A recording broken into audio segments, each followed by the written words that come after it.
ഇന്ന് night duty ഇല്ലേ? ആ, ഇന്നത്തെ നൈറ്റ് ഇത്രേ ഉള്ളൂ. എനിക്ക് വിശന്നിട്ട് വയ്യ. ഇതെന്തോന്ന് സ്റ്റേഷൻ? അവിടെ കള്ളന്മാരൊന്നുമില്ലേ? വിശന്നാ ഞങ്ങള് കള്ളന്മാരെയാണോ പിടിക്കുന്നത്? ദോശ ഉണ്ടാക്കട്ടെ? ഉണ്ടാക്കിക്കോ, 10 15 ഉണ്ടാക്കിക്കോ.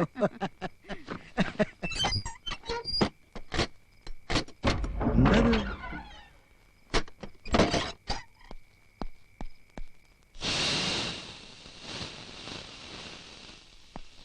എന്താടി ഒരു ശബ്ദം കേട്ടത്? എന്ത് ശബ്ദം? അങ്ങനെ ഒരു ശബ്ദം. അത് ഈ ദോശയുടെ ആയിരിക്കും. നിന്റെ ദോശക്ക് ഇത്രയും വലിയ ഷൂവോ?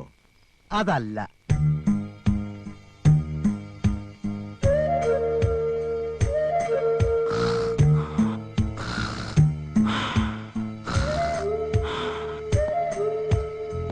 മാഷേ, ആരാ? അമ്മിണിയ? മാഷേ, അമ്മിണിയല്ലോ, പിന്നെ ആരാ? എന്താ എന്താ? എന്തോ ഒരു ശബ്ദം കേട്ടില്ല മാഷേ. ശബ്ദോ?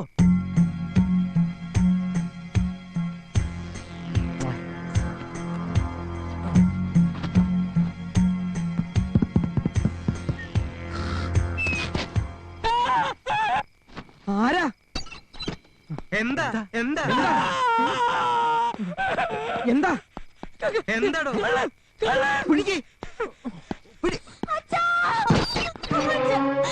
എന്താ എന്താ?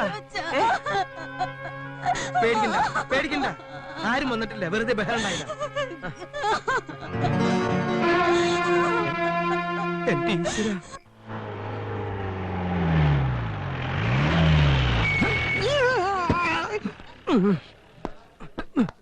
എന്താണോ ഈ വാതിലും ജനവാതിലും ഒക്കെ അടച്ചിട്ടിരിക്കുന്നത്? അത് കള്ളനകത്ത് കയറിയ ശേഷം അടച്ചതാ. അപ്പൊ കള്ളനകത്തുണ്ടോ? ഇല്ല, പുറത്തു പോയതിനു ആ, ശേഷം. ഇനി എന്റെ ആവശ്യമില്ല.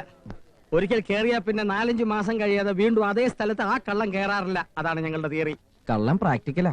ആഹാ, കുറച്ചു ദിവസം ലീവ് എടുത്ത് വീട്ടിൽ പോയി കുടുംബത്തെ കാണണമെന്ന് വിചാരിക്കേണ്ട താമസമേ ഉള്ളൂ. അപ്പോഴത്തേക്ക് ഇടിത്തി പോലെ എവിടെ നിന്നും ഒരു കള്ളം വന്ന് വീഴും. ഇതെന്ത് നാടാണ് മാഷേ? ഇതാണ് മാഷ്, ഞാൻ അധികാരി. നിങ്ങൾ ആരാണെന്ന് ചോദിച്ചില്ല. ഇതെന്ത് നാടാണ് മാഷേ? ഇവിടെ കള്ളന്മാരല്ല നല്ല മനുഷ്യരാരും ഇല്ലേ?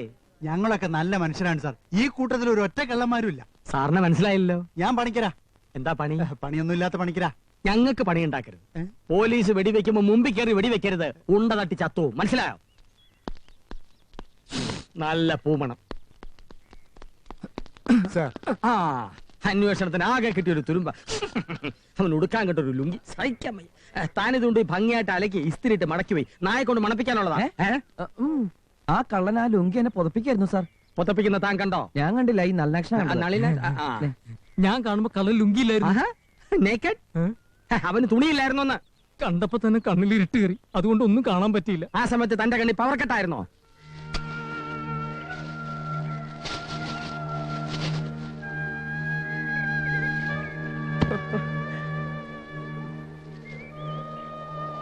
അമ്മണി, നമ്മുടെ സമ്പാദ്യം ഇനി എന്തെടുത്തരാതെ അവര് നമ്മുടെ മോളെ വേണ്ടെന്ന് പറഞ്ഞ അമ്മണി.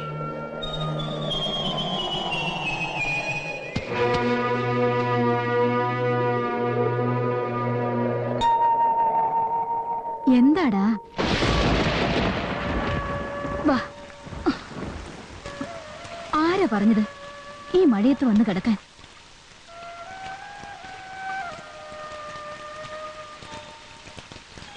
എന്തും നേരിടാൻ കരുത്തുണ്ടാവണമെന്ന് എന്നോട് എപ്പോഴും പറയാറുള്ള ആളാ ഇപ്പൊ തല ചുറ്റി വീണ് കരയുന്നത്. എഴുന്നേറ്റ് ചെന്ന് ആ കള്ളനെ പിടിച്ച് 2 പൊട്ടിച്ചിനി കക്കരുതെന്ന് പറ. നല്ല കഥ. ഇങ്ങനെയാണോ ആണുങ്ങള്?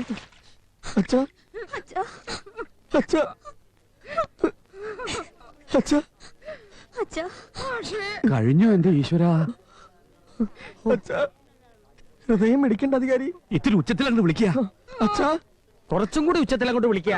അച്ഛാ, അങ്ങനെയല്ല. അച്ഛാ, അച്ഛാ, അച്ഛാ. എന്റെ മുത്തല്ലേ, മോൻ വിളിക്കണ കേട്ടില്ലേ? എണീക്കടാ, എണീക്കടാ.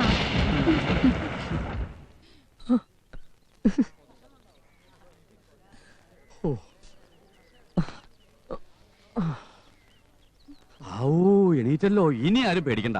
കാര്യമായി മാഷ ആരോ താങ്ങിയിട്ടുണ്ട്. അല്ലെങ്കിൽ ഇത്രയും ദൂരം പോയി ഇങ്ങനെ ആരും തിരിച്ചു വരില്ല. അത്ഭുതം. മാഷ് ശവായി എന്നാ ഞാനും വിചാരിച്ചേ. ഇയാള് പോയില്ല. ഇല്ല, ഇനി ബോധം കെട്ട് മാഷ് വീഴണ്ട. ഈ കള്ളനെ ഞാൻ പിടിച്ചിരിക്കും. നടക്കാത്ത സംഗതി വിളിച്ചു പറഞ്ഞു വെറുതെ നാറണ്ട. സാറിനെ കൊണ്ട് ഈ ജന്മം ഈ കള്ളനെ പിടിക്കാൻ പറ്റില്ല. അതേ പിടിക്കാൻ പറ്റില്ല.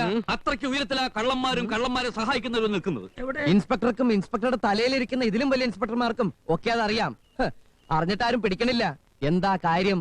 സത്യവും ധർമ്മവും ആത്മാഭിമാനവും ധൈര്യമുള്ള ഒരു ഇൻസ്പെക്ടറും ഇന്നവരെ നാട്ടിൽ വന്നിട്ടില്ല. അത് തന്നെ കാര്യം. തന്റെ ചെറിയച്ഛൻ ഇടുന്നതും കാറ്റുടുപ്പല്ലേ? ചെറിയച്ഛൻ പേര് ഹെഡ് കോൺസ്റ്റബിളാ. ചെറിയച്ഛന്റെ തലയിൽ സാർ ഇൻസ്പെക്ടർ ആയിട്ടിരുന്ന പിന്നെ ചെറിയച്ഛനെ എങ്ങനെ കള്ളനെ പിടിക്കണേ? ഈ തൊപ്പി ഒരു ചെറിയച്ഛന് കൊടുക്ക്. 2-ാം ദിവസം കള്ള ലോകപ്പിൽ കിടക്കും. എന്നാ 2 ദിവസം കൊണ്ട് കള്ളനെ പിടിച്ച് ഉള്ളം കൈ വെച്ചിട്ട് ഞാൻ ഡാൻസ് ചെയ്യുന്ന കാണണം. അധികം ഡാൻസ് ചെയ്ത സാറിന്റെ ബെൽറ്റ് അഴിഞ്ഞ് തറ കിടക്കത്തേ ഉണ്ടാവുള്ളൂ. അച്ഛൻ വാ. ഇനിയെങ്കിലും പോയിക്കൂടെ? അല്ല പോകാറായില്ലേ ചോദിക്കാം. ആയി.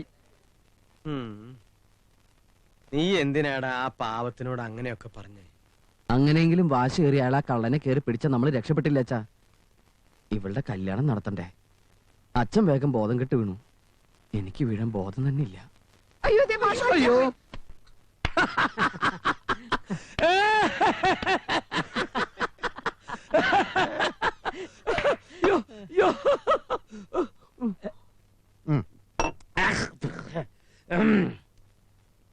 എന്നോ ചത്തുപോയ തള്ളയുടെ തലയ്ക്ക് വിളക്കും വെച്ച് എന്നെ വെല്ലുവിളിച്ചു പോയിട്ട് എന്തായി? കലങ്ങിയില്ലേ? എല്ലാം കലങ്ങി ഒലിച്ചു പോയില്ലേ? ഏട്ടനായിട്ട് ഒരുത്തന്റെ കല്യാണം കലക്കിയിട്ടില്ല. കലക്കണമെന്ന് മോഹമുണ്ടായിരുന്നു. പക്ഷെ ഏട്ടനേക്കാൾ മുമ്പേ ദൈവം അത് കലക്കി. അതാണ് ഏട്ടനും ദൈവവും തമ്മിലുള്ള അണ്ടർസ്റ്റാൻഡിങ് അല്ലേട്ടാ?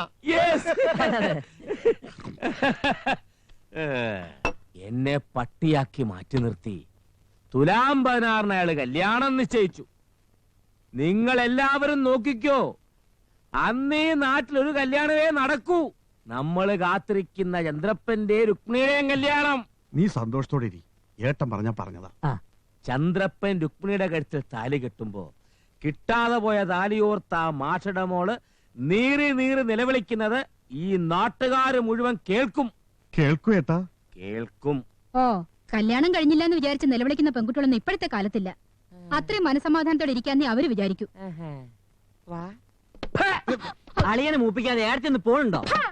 ഇങ്ങനെ മൂപ്പിക്കണ്ട തീരുമാനിക്കാൻ നീ ആരടാ? ചുമ്മാ കയ്യും പിടിച്ചോണ്ടല്ല ഞാൻ ഇങ്ങനോട് ഇറങ്ങിപ്പോന്നത്. നിന്റെ എന്റെ അച്ഛൻ അധ്വാനിച്ചുണ്ടാക്കിയ എസ്റ്റേറ്റാ സ്ത്രീധനമായിട്ട് എഴുതി കൊടുത്തത്. അതെപ്പോ വാങ്ങി? എസ്റ്റേറ്റിനേക്കാൾ വിസ്താരമുള്ള പെണ്ണിനെ കെട്ടാൻ ചിലപ്പോ എസ്റ്റേറ്റ് ഒക്കെ എഴുതി വാങ്ങിയെന്ന് വരും. അത് കലക്കി. പറഞ്ഞു. കുടിച്ച സാധനം വയറ്റി കിടക്കാതെ തലേ കയറി കളിച്ചാ വായി വരുന്ന ഞാനും വിളിച്ചു പറയും. പിന്നെ കുറുപ്പിനെ മരുന്നെടുക്കാൻ ഇവിടെ കാണില്ല. നിങ്ങൾ മാത്രമല്ല കുറുപ്പ്, ഞാനും കുറുപ്പാ. അളിയൻ വേണേ വേറെ കല്യാണം കഴിച്ചോ, എന്നാലും അളിയന്റെ കൂടെ എന്നും ഞങ്ങളുണ്ടാവും. എന്റെ ഏട്ട അങ്ങനെ ഒരു നല്ല ബുദ്ധി ഏട്ടൻ കാണിച്ചാ ഏട്ടത്തിയുടെ കൈയുണ്ടാവും ഏട്ടന്റെ മരണം. ആ 16 അടിയന്തരവും നമ്മൾ തന്നെ ഉണ്ണേണ്ടി വരും. അത് വേണോ ഏട്ടാ? വേണ്ട. കല്യാണം മുടങ്ങിന്ന് വെച്ച് നീ അത്രയ്ക്ക് അങ്ങോട്ട് ബലം പിടിക്കണ്ട. ആ തൂണ് വീഴും. കള്ളം കയറുന്നതും സാധനങ്ങൾ കട്ടുകൊണ്ടുപോകണമൊക്കെ സാധാരണയല്ലേ മേസ്ത്രി? എന്നാലും മനുഷ്യന്റെ നന്മ എന്ന് പറഞ്ഞ സാധനം ആർക്കെങ്കിലും കട്ടുകൊണ്ടുപോകാൻ കഴിയുമോ? ഈ കല്യാണം എങ്ങനെയും നടക്കണം. ഞാനും ഒരു അസല് കള്ളനാ. ആ പറഞ്ഞ സ്വർണം ഇല്ലാതെ ഞാൻ ഈ കല്യാണം നടത്തില്ല. അച്ഛനിൽ നിന്ന് 4 വട്ടം മോഹാൽസ്യം ഉണ്ടായി. നല്ല ചെന്നിനായകം പാലിലങ്ങോട്ട് അരച്ചു കൊടുത്താൽ മോഹാൽസ്യം മാറിക്കിട്ടും. കഴിയുന്നതും ചീത്തവാക്കുകളില്ലാതെ നമുക്ക് സംസാരിക്കാം. രാധയ്ക്ക് കൊടുക്കാൻ 91 പവനാ ഞങ്ങൾ കരുതി വെച്ചത്. നിശ്ചയിച്ച തീയതിക്ക് തന്നെ എങ്ങനെയെങ്കിലും കല്യാണം നടത്തണം. വീടും പറമ്പും വിറ്റിട്ടായാലും രാധയ്ക്കുള്ളത് കല്യാണം കഴിഞ്ഞാലും ഞങ്ങൾ തന്നോളാം. കള്ളം കട്ടോണ്ട് പോയെന്ന് പറഞ്ഞാൽ ഈ നാട്ടിൽ ആരും വിശ്വസിക്കില്ല കുട്ടി. ആ 91 പവനെ ഞങ്ങളെ കാണിക്കും. കല്യാണത്തിന് ഇനിയും ദിവസങ്ങളില്ലേ? രാധയ്ക്ക് കൊടുക്കാൻ വെച്ച സ്വർണം ഒന്നുകൂടി അങ്ങോട്ട് ഉണ്ടാക്കാൻ അച്ഛനോട് പറ. എന്നാ മുഹൂർത്തത്തിന് കല്യാണം നടക്കും. അല്ലെങ്കിൽ ഇവന്റെ പെണ്ണ് വേറെ. അങ്ങനെ ഒരു പെണ്ണിനെ കൊണ്ടുവന്നാൽ ഞാൻ കെട്ടൂലെങ്കിലോ? നീ കെട്ടൂലെങ്കിൽ ഞാൻ കെട്ടും. ഇവിടെ അടുത്ത് ഞാൻ ഇത്തിരി വെള്ളം കിട്ടുമോ? എന്റെ ദാഹുണ്ടോ? ആ വഴിക്ക് പോയ ഒരു അമ്പലക്കുളമുണ്ട്. എനിക്കിനി വീട്ടിലേക്ക് പോണമെന്നില്ല. ഞാനാ കുറച്ച് ചടിച്ചത്തോളാം. നിങ്ങൾ അച്ഛനോട് വിവരം പറഞ്ഞാൽ മതി. വെള്ളത്തിൽ മുങ്ങി ചത്ത തന്റെ പ്രശ്നം തീരുവോ? എന്താ അത്? അങ്ങനെ ഇവിടെ കല്യാണം മുടങ്ങുന്നില്ല. എല്ലാരും കൂടി വട്ടത്തിരുന്ന് ഉറപ്പിച്ച കല്യാണ. അതിൽ നിന്ന് പിന്നോക്കം മാറിയ മേസ്ത്രിക്ക് നാട്ടിൽ മേസ്ത്രി അടി ജീവിക്കാൻ പറ്റുമോ? ആ കുളത്തിൽ വെള്ളം ഉണ്ടെന്ന് തന്നോട് ആരാ പറയാൻ പറഞ്ഞു? ഞാൻ ചാടാൻ പോയപ്പോ ഉണ്ടായിരുന്നു. ഇപ്പം വെള്ളം ഉണ്ടോന്ന് അറിയില്ല. ഓ സഹദേവൻ, ദിനകര ഒരു മിനിറ്റ്.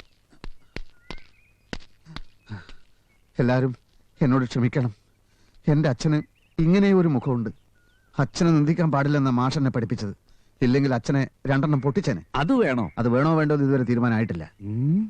വിഷമിക്കരുത്. ഒരു കാര്യം അറിയാനാണ് ഞാൻ ഓടി വന്നത്. രാധയെ കെട്ടാൻ പോകുന്ന ചെറുക്കന് ഒരു തന്ത വേണമെന്ന് മിസ്റ്റർ ദിനകരന് നിർബന്ധമുണ്ടോ? അങ്ങനെ ഒരു നിർബന്ധം എനിക്കില്ല.